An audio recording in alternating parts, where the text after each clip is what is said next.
So, consider this fictitious example that's inspired by real life. Say you're watching the news and you see a story about a new study on the cholesterol-lowering drug called Cholextra.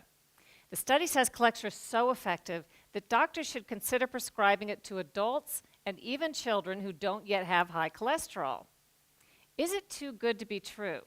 You're smart, you decide to do some of your own research. You do a Google search, you consult social media, Facebook and Twitter, you look at Wikipedia, WebMD, a nonprofit website, and you read the original study in a peer-reviewed published medical journal. It all confirms how effective Cholextra is.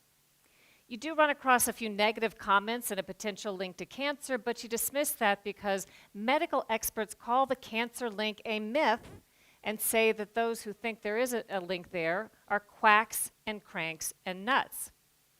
Finally, you learn that your own doctor recently attended a medical seminar. The lecture that he attended confirmed how effective Cholextra is, so he sends you off with some free samples and a prescription. You've really done your homework. But what if all isn't as it seems? What if the reality you found was false? A carefully constructed narrative by unseen special interests designed to manipulate your opinion. A Truman Show-esque alternate reality all around you. Complacency in the news media combined with incredibly powerful propaganda and publicity forces mean we sometimes get little of the truth. Special interests have unlimited time and money to figure out new ways to spin us while cloaking their role. Surreptitious astroturf methods are now more important to these interests than traditional lobbying of Congress. There's an entire industry built around it in Washington. What is astroturf? It's a perversion of grassroots, as in fake grassroots. Astroturf is when political, corporate, or other special interests disguise themselves and publish blogs, start Facebook and Twitter accounts, publish ads, letters to the editor, or simply post comments online to try to fool you into thinking an independent or grassroots movement is speaking. The whole point of AstroTurf is to try to give the impression there's widespread support for or against an agenda when there's not. AstroTurf seeks to manipulate you into changing your opinion by making you feel as if you're an outlier when you're not. One example is the Washington Redskins name. Without taking a position on the controversy, if you simply were looking at news media coverage over the course of the past year or looking at social media, you'd probably have to conclude that most Americans find that name offensive and think it ought to be changed. But what if I told you 71% of Americans say the name should not be changed? That's more than 2/3. AstroTurfers seek to controversialize those who disagree with them. They attack news organizations that publish stories they don't like, whistleblowers who tell the truth, politicians who dare to ask the tough questions, and journalists who have the audacity to report on all of it. Sometimes AstroTurfers simply shove intentionally so much confusing and conflicting information into the mix that you're left to throw up your hands and disregard all of it, including the truth. Drown out a link between a medicine and a harmful side effect, say vaccines and autism, by throwing a bunch of conflicting paid-for studies, surveys, and experts into the mix, confusing the truth beyond recognition. And then there's Wikipedia. AstroTurf's dream come true. Billed as the free encyclopedia that anyone can edit, the reality can't be more different. Anonymous Wikipedia editors control and co-opt pages on behalf of special interests.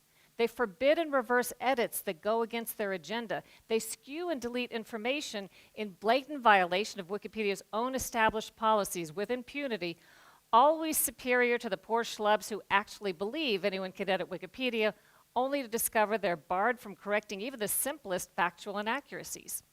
Try adding a footnoted fact or correcting a fact error on one of these monitored Wikipedia pages and poof, sometimes within a matter of seconds you'll find your edit is reversed.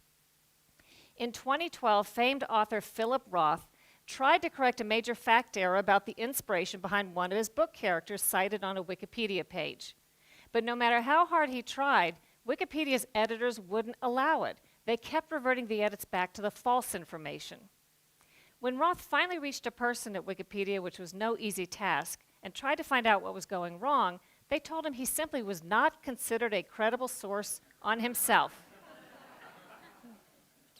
A few weeks later, there was a huge scandal when Wikipedia officials got caught offering a PR service that skewed and edited information on behalf of paid, publicity-seeking clients in utter opposition to Wikipedia's supposed policies. All of this may be why, when a medical study looked at medical conditions described on Wikipedia pages and compared it to actual peer-reviewed published research, Wikipedia contradicted medical research 90% of the time. You may never fully trust what you read on Wikipedia again, nor should you. Let's now go back to that fictitious Colextra example and all the research you did. It turns out the Facebook and Twitter accounts you found that were so positive were actually written by paid professionals hired by the drug company to promote the drug. The Wikipedia page had been monitored by an agenda editor also paid by the drug company.